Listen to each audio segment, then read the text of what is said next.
लीजिए सुनिए कहानी परिंदे भाग दो। पहले साल अकेले में लतिका को बड़ा डर सा लगता था। छुट्टियों में सारे स्कूल और हॉस्टल के कमरे साए साए करने लगते हैं। डर के मारे उसे जब कभी नींद नहीं आती थी तो वो करीमुद्दीन को रात में देर तक बातों में उलझाए रखती। बातों में जब वो खोई सी सो जाती तब करीमुद्दीन चुपचाप लैंप बंद करके चला जाता। कभी कभी बीमारी का बहाना करके वो डॉक्टर को बुलवावा भेजती थी। बाद में बहुत जिद करके दूसरे कमरे में उनका बिस्तर भी लगवा देती थी। लतिका के कंधे से बालों का गुच्छा निकाला और उसे बाहर फेंकने के लिए वह खिड़की के पास आ गई। बाहर छत की ढलान से बारिश के जल की मोटी सी धार बराबर लॉन पर गिर रही थी। मेघाच्छन्न आकाश में सरकते हुए बादलों के पीछे पहाड़ियों के झुंड कभी उभर आते थे, कभी छिप जाते थे, मानो चलती हुई ट्रेन से कोई उन्हें देख रहा हो। लतिका ने खिड़की से सिर बाहर निकाल लिया। हवा के झोंके से वह इतनी झेप गई, उसे जितने काम याद आते हैं उतना ही आलस खाना होता जाता है। बस की सीटें रिजर्व करवाने के लिए चपरासी को रुपए देने हैं, जो सामान हॉस्टल की लड़कियां पीछे छोड़े जा रही उन्हें गोदाम में रखवाना होगा। कभी कभी तो छोटी क्लास की लड़कियों के साथ पैकिंग करवाने के काम भी उसे सबके साथ हाथ बटाना पड़ता था।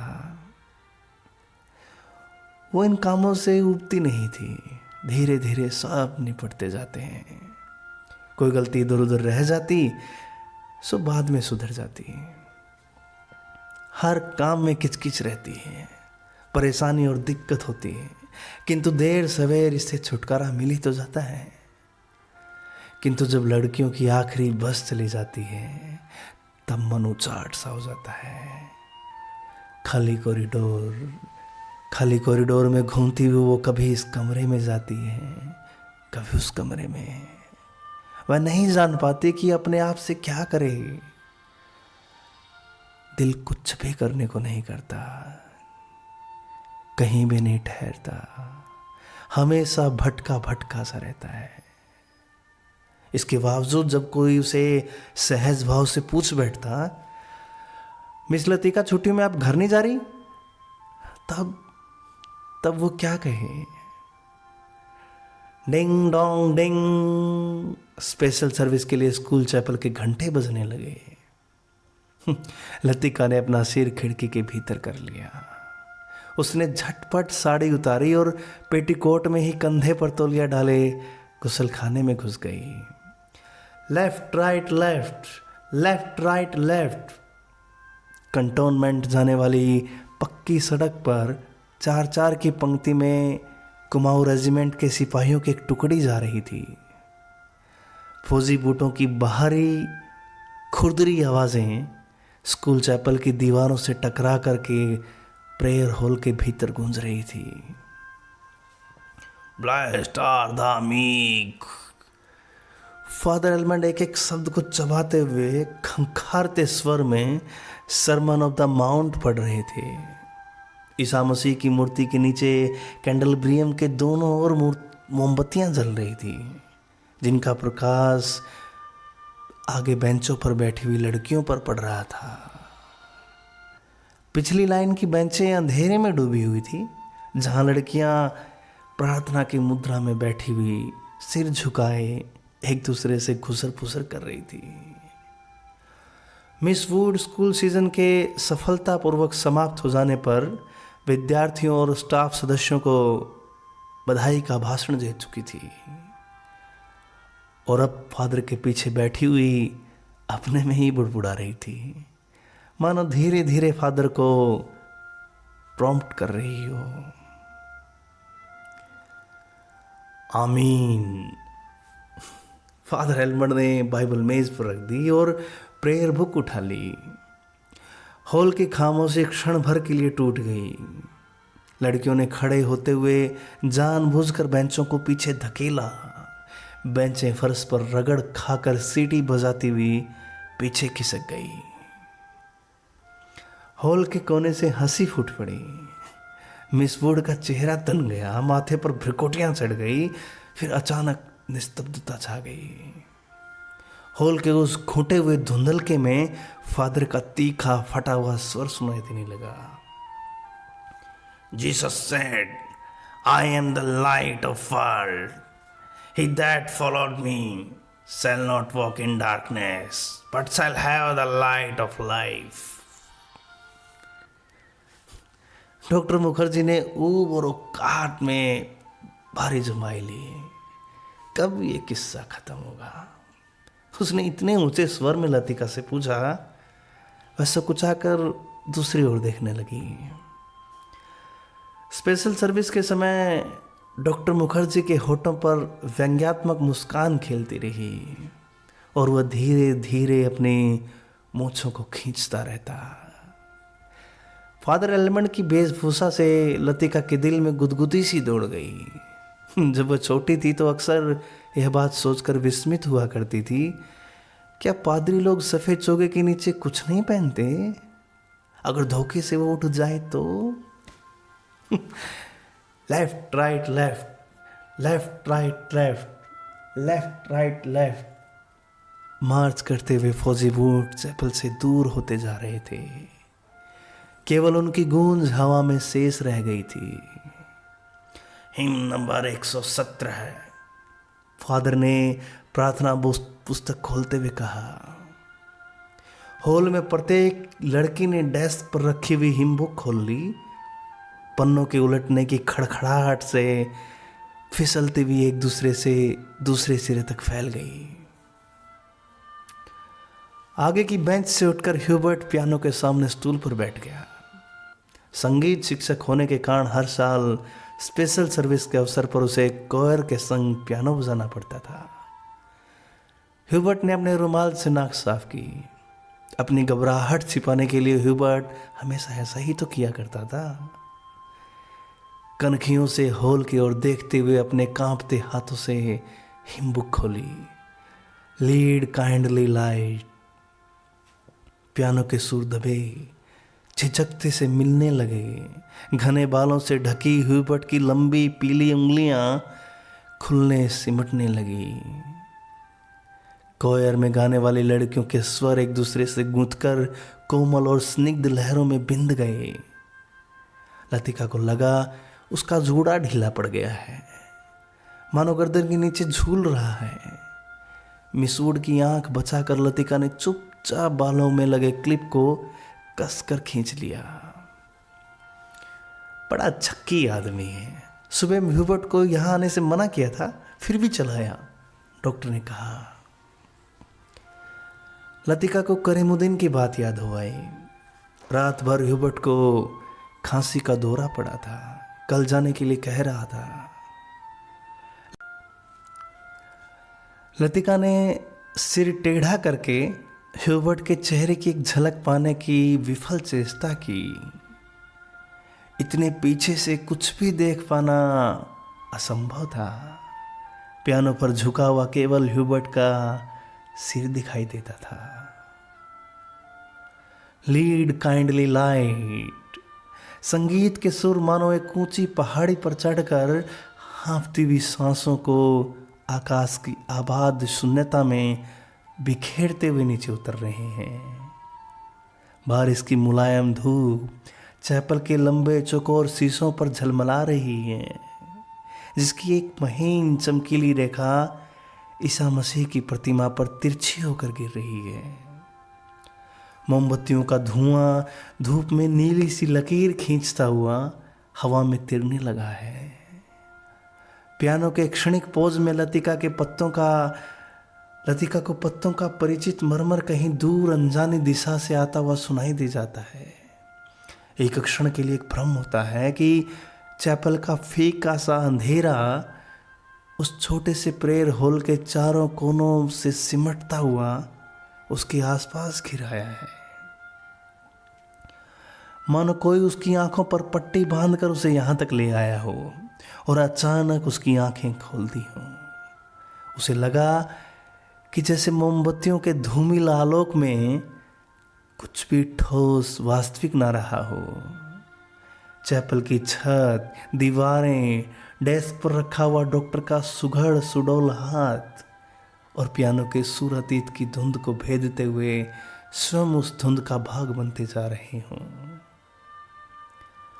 एक पगली सी स्मृति, एक उद्भ्रांत भावना, चैपल के शीशों के परे पहाड़ी सूखी हवा और हवा में झुकी हुई वीपिंग विलोज की कांपती टहनियाँ, पैरों तले चीड़ों के पत्तों की धीमी सी चिर परिचित खड़खड़। वहीं पर गिरीश एक हाथ में मिलिट्री का खाकी हैट लिए खड़ा है, चौड़े उठे हुए सबल कंधे, अपना सिर वहां टिका दो तो दम सिमट कर खो जाएगा। चार्ल्स बोयर, यह नाम उसने रखा था। वह झेप कर हंसने लगा। तुम्हें आर्मी में किसने चुन लिया? मेजर बन गए हो, लेकिन लड़कियों से कई बीते हो। जरा जरा सी बात पर चेहरा लाल हो जाता है। यह सब वह कहती नहीं, सिर्फ सोचती भर थी। सोचा था कभी कहूंगी, पर कभी नहीं आया। बुरुस का लाल फूल लाए हो ना? झूठे। खाकी कमीज के जिस जेब पर बैच चिपके थे उससे मुसा हुआ बुरुस का फूल निकल आया। छी, सारा मुरझा गया। अभी खिला कहाँ है? हाउ कलंजी। उसके बालों में गिरीश का हाथ उलझ रहा है। फूल कहीं टिक नहीं पाता। फिर उसे क्लिप के नीचे फंसाकर उसने कहा, देखो। वह मुड़ी। इससे पहले कि वह कुछ कह पाती, गिरीश ने अपना मिलिट्री का हैट धप से उसके सिर पर रख दिया। वह मंत्रमुग्ध सी वैसी खड़ी रही। उसके सिर पर गिरीश का हैट है, माथे पर छोटी सी बिंदी है, बिंदी पर उड़ते हुए बाल हैं। गिरीश ने उस बिंदी को अपने होठों से छुआ है। उसने उसके नंगे सिर को अपने दोनों हाथों में समेट लिया है। लतिका, गिरीश ने चिढ़ाते हुए कहा, मैं नेटर ऑफ कुमाऊं। उसका इनाम गिरीश ने उसे चिढ़ाने के लिए रखा था। वो हंसने लगी। लतिका, सुनो, गिरीश का स्वर कैसा हो गया था? ना, मैं कुछ नहीं सुन रही। लतिका, मैं कुछ दिनों में वापस लौट आऊंगा ना? ना, मैं कुछ भी नहीं सुन रही। किंतु वो सब सुन रही थी। वो नहीं जो गिरीश कह रहा था, किंतु वह जो नहीं कह रहा था, जो नहीं कहा जा रहा है, जो उसके बाद कभी नहीं कहा गया। Lead kindly light. लड़कियों का स्वर पियानो के सिरों में डूबा हुआ गिर रहा है, उठ रहा है। ह्यूबर्ट ने सिर मोड़कर लतिका का निमिष भर देखा। आंखें मूंधे, ध्यान मग्न, प्रस्तर मूर्ति सी वह स्थिर निश्चल खड़ी थी। क्या यह भाव उसके लिए है? क्या लतिका ने ऐसे क्षणों में उसे अपना साथी बनाया है? ह्यूबर्ट ने गहरी सांस ली और उस सांस में ढेर सी थकान उमड़ आई। देखो, मिस वुड कुर्सी पर बैठे बैठे सो रही हैं। डॉक्टर होठों में ही फुसफुसाया। यह डॉक्टर का पुराना मजाक था कि मिस वुड प्रार्थना करने के बहाने आंखें मूंदे हुए नींद की झपकियां लेती है। फादर एलमंड ने कुर्सी पर फैले अपने गाउन को समेट लिया और प्रेयर बुक बंद करके मिस वुड के कानों में कुछ कहा। पियानो का स्वर क्रमशः मंद पड़ने लगा। ह्यूबर्ट की उंगलियां ढीली पड़ने लगी। सर्विस के समाप्त होने से पहले मिस वुड ने ऑर्डर पढ़कर सुनाया। बारिश होने की आशंका से आज के कार्यक्रम में कुछ अनावश्यक परिवर्तन करने पड़े हैं। पिकनिक के लिए झूला देवी के मंदिर जाना संभव नहीं हो सकेगा, इसलिए स्कूल से कुछ दूर मिडोज में ही सब लड़कियां नाश्ते के बाद जमा होंगी। सब लड़कियों को दोपहर का लंच हॉस्टल किचन से ही ले जाना होगा। केवल शाम की चाय मिडोज में बनेगी। पहाड़ों की बारिश का क्या भरोसा? कुछ देर पहले धुआंधार बादल गरज रहे थे। सारा शहर पानी से भीगा ठिठुर रहा था। अब धूप में नहाता नीला आकाश धुंध की ओट से बाहर निकलता हुआ फैल रहा था। लतिका ने चैपल से बाहर आते हुए देखा। वीपिंग विलोज की भीगी शाखाओं से धूप में चमकती हुई बारिश की बूंदें टपक रही थी। लड़कियां चैपल से बाहर निकलकर छोटे छोटे गुच्छे बनाकर कॉरिडोर में जमा हो गई थी। नाश्ते के लिए अभी पौना घंटा पड़ा था और उनमें से अभी कोई भी लड़की हॉस्टल जाने के लिए इच्छुक नहीं थी। छुट्टियां अभी शुरू नहीं हुई थी, किंतु शायद इसलिए वे चंद बचे कुछ क्षणों में अनुशासन के भीतर ही मुक्त होने का भरपूर आनंद उठा लेना चाहती थी। मिस वुड को लड़कियों का यह गुलगपाटा अखरा, किंतु फादर एलमंड के सामने वह उन्हें डांट फटकार नहीं सकी। अपनी झुंझलाहट दबाकर वह मुस्कुराते हुए बोली, कल सब चली जाएंगी, सारा स्कूल वीरान हो जाएगा। फादर एलमंड का लंबा ओजपूर्ण चेहरा चैपल की घुटी हुई गरमाई से लाल हो उठा था। कॉरिडोर के जंगले पर अपनी छड़ी लटकाकर वो बोले, छोटियों के पीछे हॉस्टल में कौन रहेगा? पिछले 2-3 सालों से मिस लतिका ही रह रही है और डॉक्टर मुखर्जी छुट्टियों में कहीं नहीं जाते। डॉक्टर तो सर्दी गर्मी यहीं रहते हैं। मिस वुड ने विस्मय से फादर की ओर देखा। वह समझ नहीं सकी कि फादर ने डॉक्टर का प्रसंग क्यों छेड़ दिया है। डॉक्टर मुखर्जी छुट्टियों में कहीं नहीं जाते। 2 महीने की छुट्टियों में बर्मा जाना कठिन है फादर। मिस वुड हंसने लगी। मिस वुड, पता नहीं आप क्या सोचती हैं, मुझे तो मिस लतिका का हॉस्टल में अकेले रहना कुछ समझ नहीं आता। लेकिन फादर, मिस वुड ने कहा, यह तो कॉन्वेंट स्कूल का नियम है ना, कोई भी टीचर छुट्टियों में अपने खर्चे पर हॉस्टल में रह सकता है। मैं फिलहाल स्कूल के नियमों की बात नहीं कर रहा। मिस लतिका डॉक्टर के संग यहाँ अकेली रह जाएगी। और सच पूछी मिस वुड, डॉक्टर के बारे में मेरी राय कुछ बहुत ज़्यादा अच्छी नहीं है। फादर, आप कैसी बात कर रहे हैं? मिस लतिका बच्चा थोड़े ही है। मिस वुड को ऐसी आशा नहीं थी कि फादर एलमंड अपने दिल में ऐसी दकियानुसी भावना को स्थान देंगे।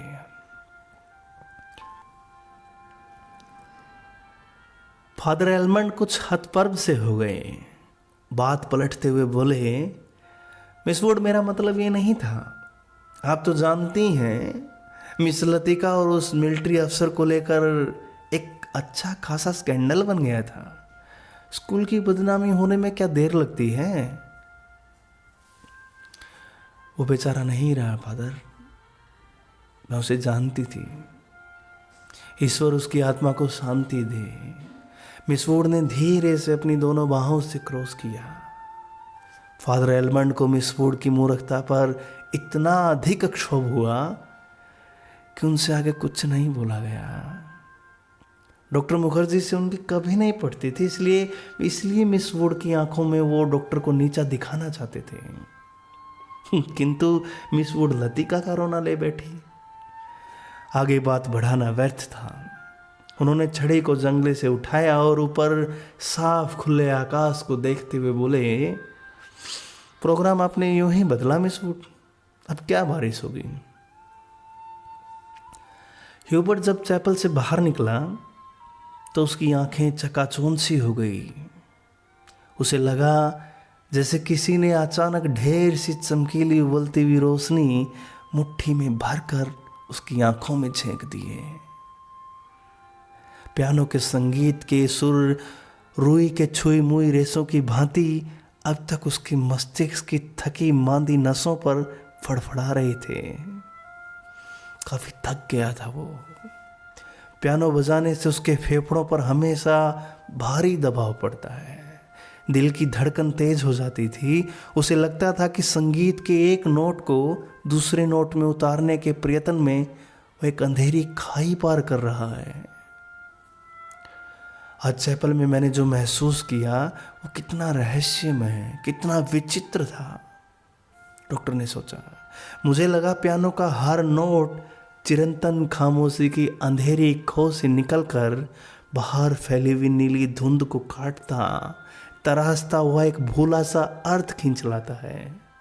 गिरता हुआ हर पोज एक छोटी सी मौत है, मानो घने छायादार वृक्षों की कांपती छायाओं में कोई पगडंडी घूम गई हो। एक छोटी सी मौत जो आने वाले सुरों को अपनी बची खुची सांसों से समर्पित कर जाती है, जो मर जाती है किंतु मिट नहीं पाती। मिटती नहीं इसलिए मरकर भी जीवित है, दूसरे सुरों में लय हो जाती है। डॉक्टर, क्या मृत्यु ऐसी ही आती है? अगर मैं डॉक्टर से पूछूं तो हंसकर टाल देगा। मुझे लगता है वह पिछले कुछ दिनों से कुछ छुपा रहा है। उसकी हंसी में जो सहानुभूति का भाव होता है वो मुझे अच्छा नहीं लगता। आज उसने मुझे स्पेशल सर्विस में आने से रोका था। कारण पूछने पर वो चुप रहा था। कौन सी ऐसी बात है जिसे वो मुझसे कहने से कतराता है? शायद मैं सख्ती मिजाज होता जा रहा हूं और बात कुछ भी नहीं है। ह्यूबर्ट ने देखा लड़कियों की कतार स्कूल से हॉस्टल जाने वाली सड़क पर नीचे उतरती जा रही है। उजली धूप में उनके रंग बिरंगे रिबन, हल्की आसमानी रंग की फ्रॉक और सफ़ेद पेटियां चमक रही हैं। सीनियर कैम्ब्रिज की कुछ लड़कियों ने चैपल की वाटिका के गुलाब के फूलों को तोड़कर अपने बालों में लगा लिया है। कंटोनमेंट के 3-4 सिपाही लड़कियों को देखते हुए अश्लील मजाक करते हुए हंस रहे हैं और कभी कभी किसी लड़की की ओर जरा झुककर सीटी बजाने लगते हैं। Hello mister Hubert. ह्यूबर्ट ने चौंक कर पीछे देखा। लतिका एक मोटा सा रजिस्टर बगल में दबाए खड़ी थी। आप अभी यहीं हैं? ह्यूबर्ट की दृष्टि लतिका पर टिकी रही। वह क्रीम रंग की पूरी बाहों का ऊनी जैकेट पहने हुई थी। कुमाऊनी लड़कियों की तरह लतिका का चेहरा गोल था। धूप की तपन से पका गेहुआ रंग का कहीं कहीं हल्का सा गुलाबी हो गया था, मानो बहुत धोने पर भी गुलाब के कुछ धब्बे इधर उधर बिखर रह गए हों। उन लड़कियों के नाम नोट करने थे जो कल जा रही हैं, सो पीछे रुकना पड़ा। आप ही तो कल जा रहे हैं मिस्टर ह्यूबर्ट? अभी तक तो यही इरादा है। यहाँ रुककर भी क्या करूँगा? आप स्कूल की ओर जा रही हैं? चलिए। पक्की सड़क पर लड़कियों की भीड़ जमा थी, इसलिए वे दोनों पोलो ग्राउंड का चक्कर काटती हुई पगडंडी से नीचे उतरने लगे। हवा तेज हो चली। चीड़ के पत्ते हर झोंके के संग टूट टूट कर पगडंडी पर ढेर लगाते जाते थे। ह्यूबर्ट रास्ता बनाने के लिए अपनी छड़ी से उन्हें बुरहार कर दोनों ओर बिखेर देता था। लतिका पीछे खड़ी हुई देखती रहती थी। अल्मोड़ा की ओर से आते हुए छोटे छोटे बादल रेशमी रुमालों से उड़ते हुए सूरज के मुख पर लिपटे से जाते थे, फिर हवा में बह निकलते थे। इस खेल में कभी धूप मंद हो जाती थी, कभी फीकी पड़ जाती थी, कभी अपना उजला आंचल छोड़कर खोल करके पूरा समूचे शहर को अपने में समेट लेती थी। लतिका तनिक आगे निकल गई। ह्यूबर्ट की सांस चढ़ गई थी और वह धीरे धीरे आंफता हुआ पीछे से आ रहा था। जब वे पोलो ग्राउंड के पवेलियन को छोड़कर सिमेट्री के दाईं ओर मुड़े तो लतिका ह्यूबर्ट की प्रतीक्षा करने के लिए खड़ी हो गई। उसे याद आया कि छुट्टियों के दिनों में जब कभी कमरे में अकेले बैठे बैठे उसका मन उब जाता था तो वह अक्सर टहलते हुए सिमेट्री तक चली जाती थी। उससे सटी पहाड़ी पर चढ़कर वह बर्फ से ढके देवदार के पेड़ों को देखा करती थी। नीचे बाजार जाने वाली सड़क पर बच्चे स्लेज पर फिसला करते थे। वह खड़ी खड़ी बर्फ में छिपी हुई सड़क का अनुमान लगाया करती थी जो फादर एलमंड के घर से गुजरती हुई मिलिट्री हॉस्पिटल और डाकघर से होकर चर्च की सीढ़ियों तक जाकर जाती थी। जो मनोरंजन एक दुर्गम पहेली को सुलझाने में होता है, वो लतिका को बर्फ में खोए रास्तों को खोज निकालने में होता था। आप बहुत तेज चल रही मिस लतिका। थकान से हुबर्ट का चेहरा कुम्हला गया था, माथे पर पसीने की बूंदें छलक आई थी। कल रात आपकी तबीयत कुछ ज्यादा खराब हो गई थी क्या? आपने कैसे जाना? क्या मैं अस्वस्थ दिख रहा हूं? ह्यूबर्ट के स्वर में हल्की सी खीज का आभास था। सब लोग मेरी सेहत को लेकर के क्यों बातें करते हैं? ह्यूबर्ट सोच रहा था। नहीं, मुझे तो पता भी नहीं चलता। वह तो सुबह सुबह करीमुद्दीन ने बातों ही बातों में जिक्र छेड़ दिया। लतिका कुछ अप्रतिभ सी हो गई। कोई खास बात नहीं, वही पुराना दर्द शुरू हो गया था, अब बिल्कुल ठीक है। अपने कथन की पुष्टि के लिए हुबर्ट छाती सीधी करके तेज कदम बढ़ाने लगा। डॉक्टर मुखर्जी को दिखलाया था? वह सुबह आए थे। उनकी बात कुछ समझ में नहीं आती। हमेशा दो बातें एक दूसरे से उल्टी कहते हैं। कहते थे कि इस बार मुझे 6-7 महीने की छुट्टी लेकर आराम करना चाहिए, लेकिन अगर मैं ठीक हूं तो भला इसकी क्या जरूरत है? ह्यूबर्ट के स्वर में व्यथा थी और व्यथा की छाया लतिका से छिपी नहीं रह सकी। बात को टालते हुए उसने कहा, आप तो नाहक चिंता करते हैं मिस्टर ह्यूबर्ट। आजकल मौसम बदल रहा है, अच्छे भले आदमी तक बीमार हो जाते हैं। ह्यूबर्ट का चेहरा प्रसन्नता से दमकने लगा। उसने लतिका को ध्यान से देखा। वह अपने दिल का संशय मिटाने के लिए निश्चित हो जाना चाहता था कि कहीं लतिका उसे केवल दिलासा करने के लिए तो झूठ नहीं बोल रही है। यही तो मैं सोच रहा हूँ मिस लतिका। डॉक्टर की सलाह सुनकर मैं डर ही गया था। भला 6 महीने की छुट्टी लेकर मैं अकेला क्या करूँगा? स्कूल में तो बच्चों के संग मन लगा रहता है। सच पूछो तो दिल्ली में ये 2 महीने की छुट्टियां काटना भी दूभर हो जाता है। मिस्टर ह्यूबर्ट, कल आप दिल्ली जा रहे हैं? लतिका चलते चलते हठात ठिठक गई। सामने पोलो ग्राउंड फैला था, जिसकी दूसरी ओर मिलिट्री की ट्रकें कंटोनमेंट की ओर जा रही थी। ह्यूबर्ट को लगा जैसे लतिका की आंखें अधमुंदी सी खुली रह गई हैं, मानो पलकों पर एक पुराना भूला सा सपना सरकाया है। क्या था लतिका की आंखों में सपना, जानने के लिए सुनिए कहानी परिंदे पार्ट 3 बहुत जल्द।